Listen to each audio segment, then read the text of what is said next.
मोहम्मद अलवी ने कहा था, सर्दी में दिन सर्द मिला, हर मौसम बेदर्द मिला। रंग बसेरे में ये क्या लगा रखा मैंने, ये चंद को जब ठंडी पड़ता है तो लगा लेती हूँ, नहीं तो हटा देती हूँ बस।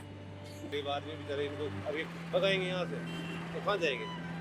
सरकार मिलने की हम लकड़ी हम कतरा मिलने जाते हैं, लकड़ी यहाँ मिलती है तोड़ के लाते हैं। अब की सर्दी में कहाँ है वो अलाव सीना, अब की सर्दी में मुझे खुद को जलाना होगा। नईम सरमद का नाम ये लोग ना जानते हों, पर इस शायर के शब्द हर दिन यहाँ पूरे होते नजर आते हैं। हर पल यहाँ मौत घूमती नजर आती है, बेबसी नजर आती है, हर पराये में एक उम्मीद नजर आती है। ठंड में जब लोग घरों से भी नहीं निकल रहे, उस समय पॉलिटिकल पंचायत की टीम पहुंची उन बेसहारों का दर्द जानने, जिनके लिए हर मौसम परेशानी लाती है और सर्दी की ठंडी हवाएं तो मानो इन गरीबों पर हंटर चला रही हो। तलवार की धार सी तेज सर्द हवाएं, रात का अंधेरा ऐसा कि अगली सुबह होगी या नहीं पता नहीं। मदद के लिए हर दिन ऊपर वाले से दुआ, और रोटी तो दूर की बात है, सर्द हवाओं के थपेड़ों से अपने आप को बचाने के लिए जलावन और अलाव का जुगाड़ भी यहाँ एक संघर्ष है। ये और कोई नहीं, समृद्ध इतिहास और अपनायत को लपेटे हुए जोधपुर का हाल है, जिसे लोग सन सिटी भी कहते हैं। पर इसी शहर में जब सूर्य डूबता है तो अंधेरे में पल रहे ये लोग भी शासन प्रशासन की नजरों से खो जाते हैं। शहर की दीवारों पर लगे ये मतदान के पोस्टर लोकतंत्र की गरिमा को तो बनाए रखे हैं, पर इन्हीं पोस्टर्स के नीचे पल रहे समाज के सबसे निचले तबके का ख्याल कौन रखे। इस नीली दीवार के किनारे किसी के पास एक प्लास्टिक का टुकड़ा है तो किसी के पास रहनुमा द्वारा दिया गया कंबल, किसी ने बगल से लकड़ियां इकट्ठा कर ली है तो कोई भगवान पर भरोसा कर आसमान की चादर को ही बिछाकर सोने को मजबूर। एक तो मौसम का दर्द, ऊपर से सड़क किनारे चल रही गाड़ियों का खतरा, ना जाने कब कौन काल बनकर आ जाए। हमारी टीम भी यहाँ पहुंची ये जानने के लिए कि आखिर ये लोग रैन बसेरों में क्यों नहीं जाते, आखिर इनकी परेशानियां क्या क्या है। ये लकड़ी मतलब आपको ये जो जलाने के लिए लकड़ी सरकार देती है या अपना खुद लाते हो? खुद ही लाते हैं साहब, तोड़ सरकार को भी नहीं देती है। तो ये ओढ़ने के लिए बिस्तर तो आते हैं, कोई दान देते हैं, बाकी सरकार को नहीं देती है। सरकार तो खुद नहीं दे रही। तो रैन बसेरा में क्यों नहीं सोते हो आप? कोई आइडिया नहीं है। वो जो सामने जो बना हुआ ना रैन बसेरा, आइडिया मांगते हैं, आईडी मांगते हैं। आपके पास आईडी नहीं है, क्यों? आइडिया खो गई, यहाँ तोड़ लुक के लपेंगे। कहाँ के रहने वाला आप? गरीब आदमी बेचारे इनको अभी भगाएंगे यहाँ से तो कहाँ जाएंगे। नहीं, कुछ भी वो नहीं है, यारी कर सकता, कहीं भी कर सकता है। तो वहाँ रैन बसेरा में क्यों नहीं रहता आप? रंग बसेरे में ये क्या लगा रखा मैंने, ये चंद को जब ठंडी पड़ता है तो लगा लेती हूँ, नहीं तो हटा देती हूँ बस। एक बच्चे की लाइफ देखो खराब हो गई, कोई जानने वाला नहीं, वरना कोई मेरे कोई भीख मांगने वाला नहीं, कोई कुछ नहीं, कोई। जलाने के लिए लकड़ी आपको सरकार देती है या खुद लाते हो? खुद लाते हो। सरकार का भी नहीं देती, कोई भी कुछ उपलब्धि करो, कोई भी सामान नहीं देती। सरकार मिलने की हम लकड़ी हम कतरा मिलने जाते हैं, लकड़ी यहाँ मिलती है तोड़ के लाते हैं। कहाँ के रहने वाला हो? हाँ, भीलवाड़ा। राजस्थान सरकार एक तरफ जो वादे कर रही है, उन वादों को धरातल पर कितना लागू किया है, उन हकीकत जानने के लिए आज हम ग्राउंड जीरो पे हैं। और आप देख सकते हैं यहाँ जोधपुर के अंदर जगह जगह रैन बसेरे बने हुए हैं, लेकिन वहाँ पर जो ये फुटपाथ पर सोने वाले हैं, ये रैन बसेरे हम जाके क्यों नहीं सोते हैं। इनसे जब पूछने की कोशिश की तो इन्होंने कहा वहाँ पे आईडी प्रूफ मांगते हैं, हमारे पास में आईडी प्रूफ नहीं है, हम यहाँ के नहीं हैं, बाहर के हैं। कि हमें ऐसे भी मिले कि वहाँ पे ज़्यादातर चोरियों की घटनाएं होती है, लेकिन आप देख सकते हो यहाँ पर ये बिल्कुल एकदम खुले में सो रहे हैं। यहाँ किसी भी प्रकार बड़ा हादसा हो सकता है, क्योंकि चारों तरफ से यहाँ ये चौराहा लग रहा है और चौराहे के ऊपर कहीं से भी यातायात, कोई भी गाड़ी अगर इनके ऊपर आ जाए, आप देख सकते हो वहाँ जो एक व्यक्ति सो रहा है उनके ऑलरेडी पैर के अंदर कहीं ना कहीं फ्रैक्चर है, कितने टाइम से ये सो रहे हैं। तो आप देख सकते हो बहुत ही ज़्यादा, और साथ में यहाँ खूब सारी गंदगी भी है।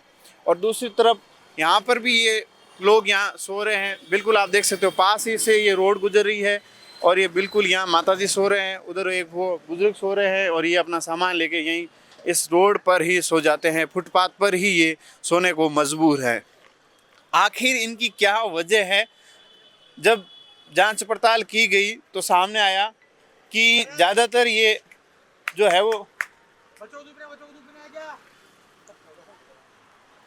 और जो इनको ये कंबल वगैरह है, ये ज़्यादातर यहाँ जो समाज सेवी है वो आके दे देते हैं और बस उन्हीं से इनका है वो ये गुजारा चल रहा है।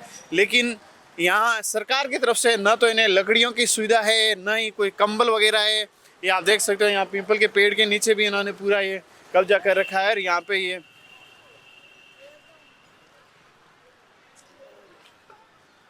चारों तरफ फुटपाथ पर ही ये सो रहे हैं। और साथ ही में यहाँ जो ये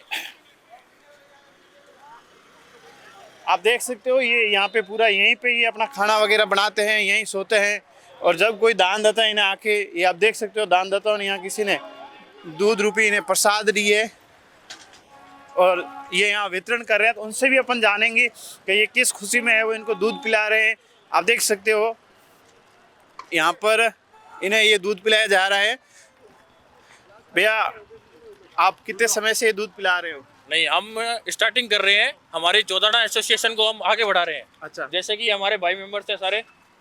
लो भरत भाई, इंटरव्यू दो अपना। अच्छा, लो, आप कहाँ से, क्या नाम है? जोधपुर वस्त्र व्यापार संघ हमारी एसोसिएशन आगे। है। उन्होंने इस साल से पहल की है।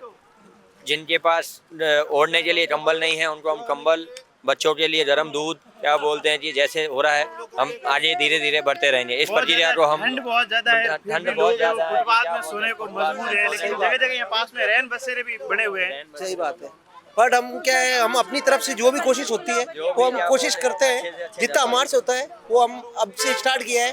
थोड़ा इस चीजों में हम आगे बढ़ेंगे। हमारी तरफ से जितनी सेवा हो सके रोड साइड लोगों को, उतनी उनकी सेवा कर रहे हैं। देखा आपने, जब इस शहर के तमाम नाका मखमली गद्दों पर मुलायम रजाइयां ओढ़कर सो रहे होंगे, तब इस शहर के बहुत से लोग इसी तरह शहर के किनारे दीवारों की ओट में प्लास्टिक तानकर जिंदा रहने की जुगत कर रहे हैं। पर इन अफसरों से ज्यादा बड़ा दिल तो इन गरीब लोगों का है। जब हमने ये देखा कि सर्दी में जहां खुद के बचने की उम्मीद नहीं है, वहां इन्होंने एक जानवर को भी पनाह दे रखी है। इन तस्वीरों को देखकर भी शायद प्रशासन इंसानियत का अर्थ समझ ले तो ये तस्वीर सार्थक हो जाएगी। वो कहते हैं ना, जब किसी का कोई नहीं होता तो खुदा अपने बंदों को भेजता है। वैसे ही इन गरीबों की आस बनकर आते हैं कुछ रहनुमा, कोई भामाशाह, जो कभी सर्दी से बचने के लिए कंबल दे जाते हैं, कोई सर्दी में दूध दे देता है तो कोई रोटी, और ले जाता है झोली भरकर आशीर्वाद। ऐसा है कि सरकार ने काफ़ी कुछ वादे करती है, बहुत सारी चीज़ें करती है, लेकिन इंडिया में कहीं भी देखो ना, इस गरीबी स्तर के मामले देश धीरे धीरे बहुत ज़्यादा बिछड़ता जा रहा है। तो इस तरह पर देखा जाए तो, क्योंकि रैन बसेरे के सिर्फ नाम मात्र से हैं, सब जगह सबको नहीं मिलती है। तो ये लोग हैं फुटपाथ पे सर्दी में किस तरह से ठिठुरते हैं, तो उनकी हालत देखी नहीं जाती, इसे नहीं देखते हैं, ठीक है, पड़े रहते हैं, उनको कोई मतलब नहीं होता है। उनको अपने वोट बैंक से मतलब होता है, गरीबों से, लोगों से नहीं है। जब जरूरत पड़ेगी तो हाथ जोड़ लेंगे, उसके बाद कोई नहीं देखेगा।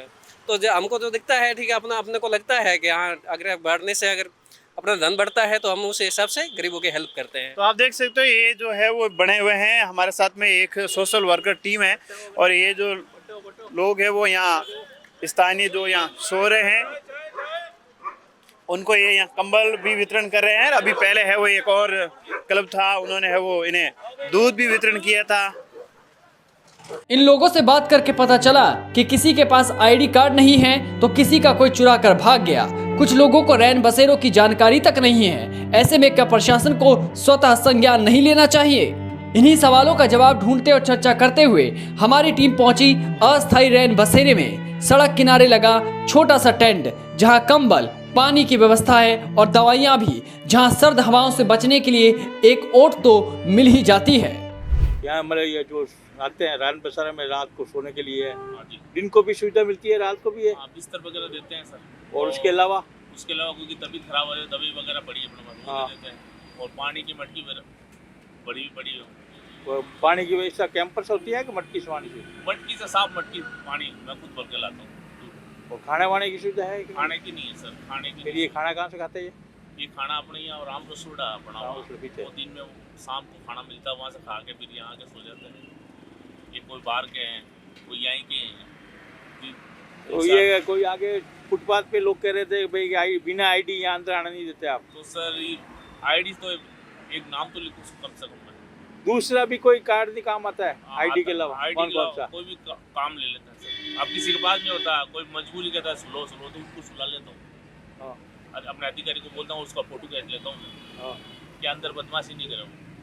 सही है। वार्ड पर यहाँ पर रातू जैसे टक्के पोस्ट वाले फिरते हैं ना यहाँ पर सोते वगैरह, उनका भी तो देखना पड़ता है। अंदर वाला को किसी का मोबाइल गायब होगा तो मेरे को जवाब देना पड़ेगा। अगर यहाँ का कितनी क्वांटिटी मतलब सुलाने की व्यवस्था है कितने जनों की? ये 20 से 25 जन है। 20 से 25 जन। उससे ज़्यादा हो जाओ तो? उससे ज़्यादा हो जाओ तो हमारे पास में एक और नैन बसेरा स्टेशन पर, हाँ वहाँ भेज देता हूँ मैं। वहाँ नहीं तो यहाँ पर फिर वो लेडीज़ के लिए अलग से नहीं है? अलग से नहीं है सर। क्यों? जेंट्स के लिए है यहाँ ज़्यादातर। ओनली जेंट्स के ऊपर लिखा हुआ तो नहीं है? लिखा हुआ तो नहीं है, लेकिन हर ज़्यादा 1-2 आते हैं साल में, 2-3 महीनों से एक बार आते हैं। हाँ उनको सुला देता हूँ यहाँ, फिर मैं इधर सो जाता हूँ। और लेडीज आ रही तो उनको अलग से सुला हाँ, देते हो? उसका आदमी के साथ आएगी तो सुलाऊंगा। हाँ, अकेले लेडीज अकेले को नहीं सुलाऊंगा। बाई चांस कोई अकेली लेडीज आ जाए ना आपके रहने पर रुकना चाहती है तो उसके लिए फिर क्या है? उसके लिए फिर तो बोलते हैं होटल में चले जाओ, और मैं मेरे अधिकारी को फ़ोन लगा देता हूँ, हाँ, वो बोलते हैं तो सुला देता हूँ, हाँ। फिर उसका भी ध्यान रखना पड़ता है।